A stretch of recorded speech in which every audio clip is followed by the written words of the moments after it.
Arrête de prendre cette drogue. Oui, je te parle du scroll. Tu fais ça tous les jours. Moi aussi, je fais ça tous les jours. Et on pense que c'est normal alors que ça ne l'est pas. On se dit que c'est pas si grave que ça alors que si, c'est grave. Le scroll, c'est quoi concrètement? C'est du contenu court, enchaîné, sans fin, optimisé pour capter ton attention rapidement. Tu ouvres TikTok, tu regardes une vidéo, puis 2, puis 10, puis 30 et t'as même pas décidé ça. Et le problème, c'est même pas l'application. Le problème, c'est ce que tu fais ressentir à ton cerveau chaque jour. Et aujourd'hui, je vais t'expliquer ça calmement dans une vidéo. Pas pour te faire peur, pas pour dramatiser la chose, mais juste pour que tu comprennes. Mais avant de continuer, like la vidéo si tu aimes ce genre de format, abonne-toi à la chaîne YouTube pour me soutenir sur ce projet et active la cloche des notifications pour ne manquer aucune vidéo. Je sors entre 3 et 4 vidéos par semaine, donc abonne-toi et mets la cloche. Et surtout, je veux que tu prennes le temps de m'écrire dans les commentaires combien de temps tu passes chaque jour à scroller sur TikTok. Tu prends ton téléphone, tu vas dans ton écran et tu regardes le temps que tu passes sur les réseaux sociaux, que ce soit TikTok, Instagram, Snapchat, Twitter, peu importe, et tu me le marques dans les commentaires. Alors déjà, qu'est-ce que le scroll réellement? Le scroll, en fait, c'est une boucle, une vidéo courte et une récompense rapide. C'est un petit pic de dopamine, puis encore une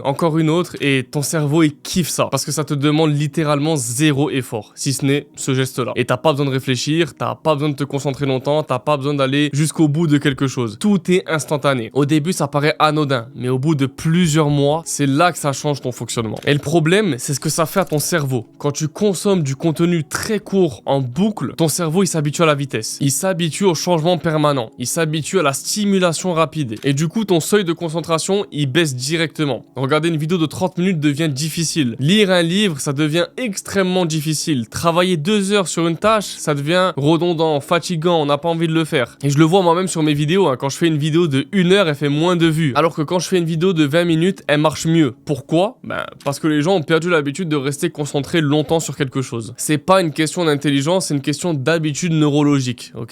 C'est un terme stylé, mais c'est la réalité. Le scroll, ça fragmente ton attention. Et ton attention fragmentée, c'est un problème énorme si tu veux construire quelque chose. Comme un business, par exemple. Et au final, le vrai problème, c'est pas TikTok. Le vrai problème, c'est ta posture. Tu es spectateur, tu consommes, tu observes du contenu à longueur de journée, tu regardes les autres avancer, tu regardes des gens vendre, gagner de l'argent, tu regardes des gens créer du contenu, tu regardes des gens lancer des produits. Et toi, qu'est-ce que tu fais? Tu scrolles. Et toi, t'as l'impression d'apprendre quelque chose. Mais apprendre sans appliquer, ça va rien changer. En vrai, c'est confortable, c'est facile, ça ne demande pas d'effort. Mais stratégiquement, c'est une grosse erreur. Tu dépenses ton attention, tu dépenses ton énergie mentale pour zéro construction. Et oui, c'est dur à entendre, mais aucun gros entrepreneur ne passe ses journées sur TikTok. Mais rester consommateur toute la journée, c'est stupide si tu veux évoluer. Et là où ça devient intéressant, le système en lui-même, c'est pas le problème en vrai. Le scroll, l'algorithme, le snack content, ce sont juste des outils. La vraie question, c'est toi, où est-ce que tu te places dans ce système? Du côté de celui qui consomme à longueur de journée ou de celui qui construit quelque chose? Parce que les personnes qui vendent sur TikTok Shop,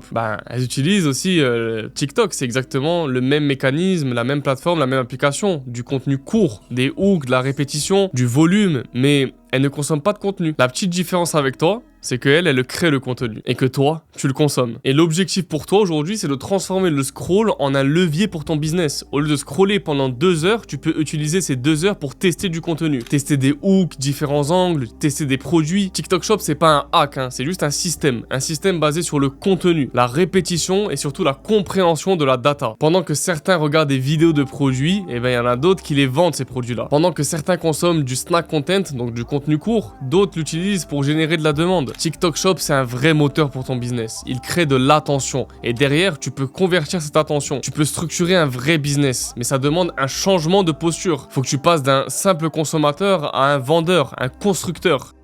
Donc la conclusion de cette vidéo, c'est que le scroll ne va pas disparaître, ça va toujours rester, les plateformes ne vont pas ralentir. Le contenu court va continuer d'exister, on pourra pas refaire le monde. La seule chose qui peut changer, c'est ta position dans le système. C'est soit tu consommes du contenu, soit tu n'en consommes pas, soit tu construis. Et le fait de passer du mode vendeur, tu investis. Tu investis ton temps sur le long terme et c'est ça la différence. Aujourd'hui, t'as beaucoup de gens qui sont bloqués. Salariés, patrons sous pression, horaires fixes, du stress permanent et le soir, ils scrollent pour se détendre. Et ils libèrent de la dopamine, mais en vérité, ils ne construisent strictement rien. Et pourtant, ils veulent plus de liberté, plus d'indépendance, plus de contrôle sur leur vie et peut-être même une liberté géographique. Et moi, j'ai fait le chemin. J'ai été salarié, puis j'ai été entrepreneur dans un business physique et maintenant, je suis full digital. Et aujourd'hui, je vais t'expliquer étape par étape comment utiliser TikTok TikTok Shop comme un système structuré et pas comme une opportunité miracle. Donc si toi qui regardes ma vidéo, tu veux sortir de cette posture de consommateur et enfin comprendre comment construire un business rentable avec TikTok, j'ai un accompagnement qui s'appelle TikTok Shop Mastery. Donc c'est une méthode, une stratégie que j'ai testée, qui a été approuvée par plusieurs de mes élèves et des marques que j'ai accompagnées. C'est un cadre clair, un ordre clair, pas de promesses, pas de raccourcis, juste une structure et une stratégie prêt pour passer à l'action que tu dois juste copier-coller. Donc si ça t'intéresse, je t'en parle plus en détail, c'est le premier lien dans la description. Tu réserves un appel et tu auras tous les éléments et tous les détails de l'accompagnement. Donc réserve ton appel et en attendant, abonne-toi à la chaîne YouTube pour me soutenir sur ce projet, mets un like sur la vidéo si la vidéo t'a plu tout simplement et mets un commentaire en me disant si tu vas continuer à scroller ou si tu vas saisir l'opportunité de TikTok Shop.